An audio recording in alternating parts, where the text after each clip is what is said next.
स्वागत है दोस्तों आपका सोलो लेवलिंग सीजन 2 के एक नए एपिसोड में। एपिसोड की शुरुआत होती है, चारों तरफ चींटियों की लाशें फैली हुई हैं और सभी लोग जख्मी मिस चाइन के पास खड़े हैं। मिस चाइन की हालत बहुत नाजुक होती है, वो शायद ही बचे। तभी जिनवू कैमरामैन से कहता है, क्या तुम कैमरा बंद कर सकते हो, नहीं तो मैं इसे तोड़ दूंगा। और कैमरामैन डर कर कैमरा बंद कर देता है और तभी टस्क ब्यूंग का शरीर उठाकर वहां लाता है और मिस चाइन के बगल में रख दे। तभी हंटर माँ कहते हैं, संग हंटर, आप ब्यूंग के शरीर के साथ क्या करने वाले हैं। तभी सिस्टम नोटिफिकेशन आता है, शैडो एक्सट्रैक्शन पॉसिबल। तभी हंटर माँ जिनवू से कहते हैं, मैंने आपसे कुछ पूछा। तब जिनवू कहता है, हमारे पास ज्यादा समय नहीं है, कृपया बोलना बंद करो। फिर जिनवू विंग के शरीर के पास जाता है और बोलता है, अराइज। और फिर क्या था, ब्यूंग का शैडो में जान आ जाती है और उसकी शैडो जाग जाती है। वहीं दूसरी तरफ जापानी समुद्री जहाज बची हुई चींटियों को मार रहे होते हैं और जापानी हंटर आपस में कह रहे होते हैं, चेयरमैन ने प्लान 9 शुरू करने के लिए कहा है, क्या आप लोग तैयार हैं। उनमें से एक हंटर डर के बोलता है, क्या तुम पागल हो गए हो, तुम हमें फिर से उस आइलैंड पर भेज रहे हो जबकि वो मॉन्स्टर अभी भी जिंदा है। वो कहता है, गोटो को उसने ऐसे मारा जैसे वो कुछ हो ही ना। तभी उनमें से एक हंटर बोलता है, न्यू वेरिएंट मर चुका है, साउथ कोरिया के एक हंटर ने उसे मार गिराया है। क्या वो मारा गया, एक बोलता है। वहीं दूसरी तरफ दिखाया जाता है हंटर मिन को और हंटर मा जिनवो से बोलते हैं, क्या तुम्हारे पास मरे लोगों की शक्ति इस्तेमाल करने की स्किल है, यह कोई साधारण समनिंग जादू नहीं है। तभी जिनवो बोलता है, मैंने एक आवाज सुनी, वो आवाज हंटर मिन की थी, वो कह रहे थे मेरे शक्तियों का उपयोग करो। वहीं दूसरी तरफ हंटर मिन का शैडो अपनी शक्तियों का इस्तेमाल करके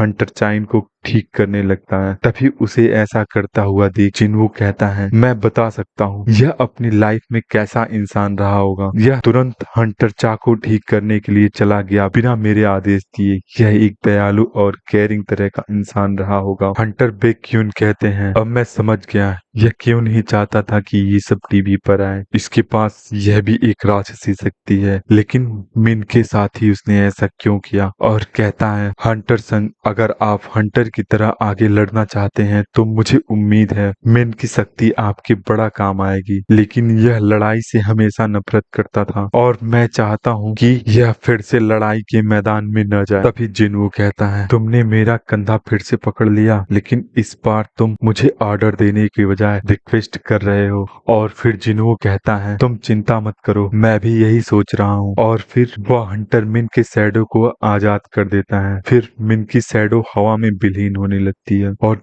जब ऐसा होता है तब वो हंटर बेग की तरफ देखकर मुस्कुराता है और गायब हो जाता है। यह देखकर हंटर बेग की आंखें खुली की खुली रह जाती हैं और उनकी आंखों में आंसू आ जाता है। हंटर बेग जिनवू का धन्यवाद करते हैं। वहीं दूसरी तरफ जापानी हंटर एसोसिएशन के चेयरमैन जो फोन पर किसी से बात कर रहे होते हैं और कहते हैं, वे सब कैसे जिंदा हैं। दूसरी तरफ वाला इंसान कहता है, न्यू वेरिएंट को हंटर संग ने मार गिराया। चेयरमैन कहते हैं, मूर्ख, मैंने ये सब देखा है, मैंने सोचा था कि वह रेड में भाग नहीं लेगा। दूसरी तरफ वाला कहता है, ये तो मैं भी नहीं बता सकता, लेकिन मैजिक पावर रीडिंग से ये बता सकता हूँ कि वह अचानक में कहीं से आ गया था। फिर चेयरमैन कहते हैं, यह कोई डरावने सपने की तरह है, हमने अपने 10 में से 7 एस रैंक के हंटर खो दिए हैं। दूसरी तरफ वाला इंसान कहता है, चेयरमैन, क्या हमें प्लान 9 के साथ आगे बढ़ना चाहिए। अगर हमें और नुकसान होता है तो हम अपने देश के अंदर खुलने वाले गेट्स पर फास्ट रिस्पॉन्ड की ताकत खो देंगे। क्या आप चाहते हैं चेयरमैन। चेयरमैन कहते हैं, उन्हें तुरंत बुला लो। चेयरमैन गुस्से से फोन तोड़ देते हैं। दूसरी तरफ हम देखते हैं जापानी सैनिक और एस रैंक के हंटर सभी चींटियों से लड़ रहे होते हैं और कह रहे होते हैं, ये अचानक से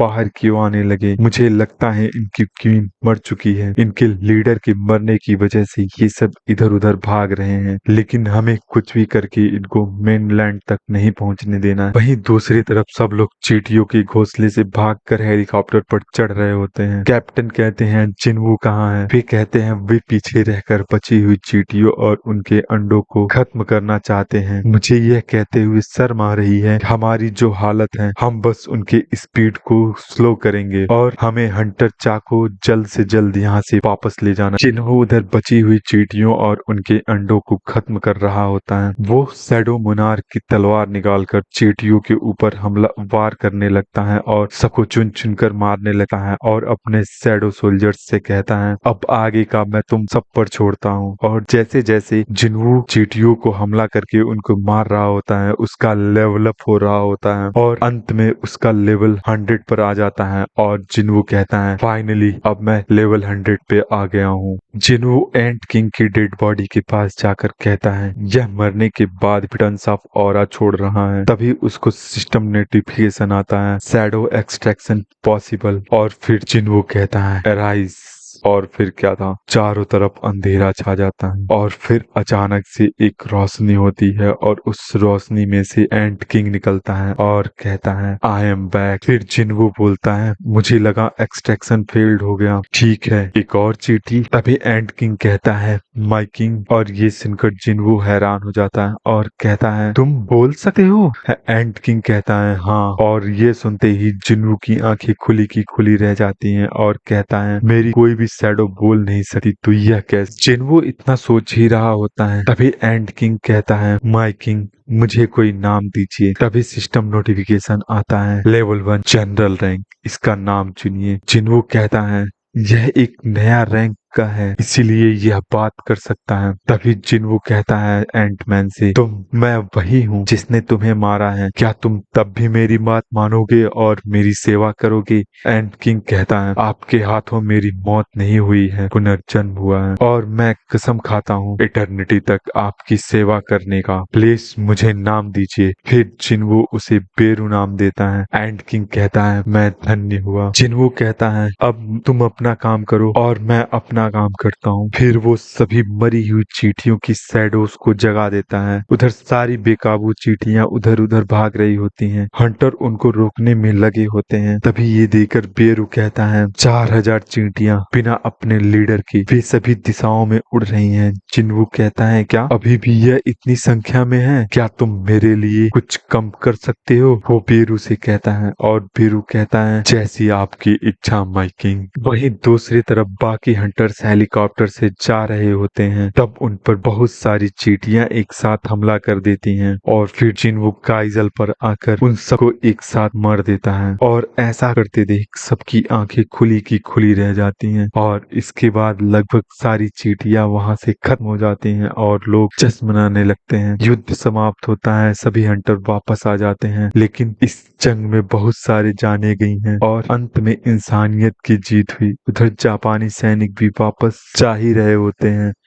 जाते वक्त रास्ते में उनको चींटियों का एक झुंड घेर लेता है तो उनका एक टॉप रैंक का हंटर उनको एक ही बार में मार गिराता है। रेड की कुछ दिनों बाद शहीदों की याद में एक मेमोरियल बनाया जाता है। सभी लोग वहां जाकर उनको श्रद्धांजलि दे रहे होते हैं और जिन्वू भी वहां गया होता है। वहीं पर वह हंटर एसोसिएशन की चेयरमैन से मिलता है और चेयरमैन उसे अपने साथ ले जाते हैं और जिन्वू और चेयरमैन एक दूसरे से बात कर रहे होते हैं और हंटर एसोसिएशन के चेयरमैन कहते हैं चेयरमैन के तौर पर मैं आपको धन्यवाद करता हूँ आपकी सेवाओं के लिए, आपने जेजू आइलैंड पर जो किया उन सब के बदले। तब जिन्वू बोलता है अगर मैं पहले गया होता तो हंटरमैन बच गए होते। चेयरमैन कहते हैं लेकिन फिर भी आपका शुक्रिया कि आपकी वजह से बहुत लोगों की जानें बच गई और वहाँ एक बड़ी उपलब्धि है। फिर बोलता है कि आपकी आगे की प्लानिंग जानना चाहता हूँ, रेड की वजह से आपकी पावर अंतरराष्ट्रीय लेवल तक पहुँच गई है, इसलिए मैं जानना चाहता हूँ कि आप अपनी शक्तियों का उपयोग कैसे करेंगे और कहाँ करेंगे। जिन्वू कहता है मैं अपनी खुद की ग्रिड बनाना चाहता हूँ। वहीं दूसरी तरफ कुछ लोग जेजू आइलैंड की रेड वाली जगह पर गए होते हैं और वे लोग कोई और नहीं सफाई वाले होते हैं, वो वहाँ की यूजफुल रिसोर्सेज के लिए गए होते हैं। तभी अचानक वहाँ कोई आ जाता है। वे लोग कहते हैं तुम कौन हो, यहाँ आना मना है। वो लोग बोल ही रहे होते हैं कि उनमें से एक चुटकी बजाकर उनको सुला देता है। वे आपस में बात करते हैं और पता लगाने आए होते हैं कि ये सब किसने किया और बातें करने के बाद वे दोनों बारी बारी पोर्टल खोलकर वहाँ से चले जाते हैं। उन सबको ऐसा करते हुए देख जिन्वू के फादर देख रहे होते हैं। वहीं दूसरी तरफ जिन्वू ट्रैफिक में फंसा होता होता है, फोन पर किसी से बात कर रहा होता है। वह बताता है चेयरमैन ने गिल्ड के लिए अप्रूव दे दिया है और कॉल कट कर देता है। तभी चेयरमैन का कॉल आता है। वो बताते हैं कि एक एबी रैंक का गेट खुल गया है हाईवे पर। जिन्वू ये बात सुनकर वहां चला जाता है और जैसे ही वह गेट में एंटर करता है वह गेट लाल हो जाता है और बाहर के सभी लोग यह देखकर हैरान हो जाते हैं और कहते हैं यह तो रेड गेट है। जिन्वू गेट के अंदर जाता है और अपने शैडोज को समन करता है और फिर मॉन्स्टर और शैडो आपस में फाइट करने लगते हैं और उसके सभी सोल्जर्स उन सभी मॉन्स्टर्स को मार देते हैं और जिन्वू के लिए रास्ता बनाते हैं। जिन्वू अपनी टाई ढीला कर आगे चलने लगता है और कहता है नेक्स्ट टारगेट की तरफ आगे बढ़ते हैं। जिन्वू का नेक्स्ट टारगेट कौन है जानने के लिए अभी चैनल को सब्सक्राइब करें और वीडियो को लाइक करना न भूलें। धन्यवाद।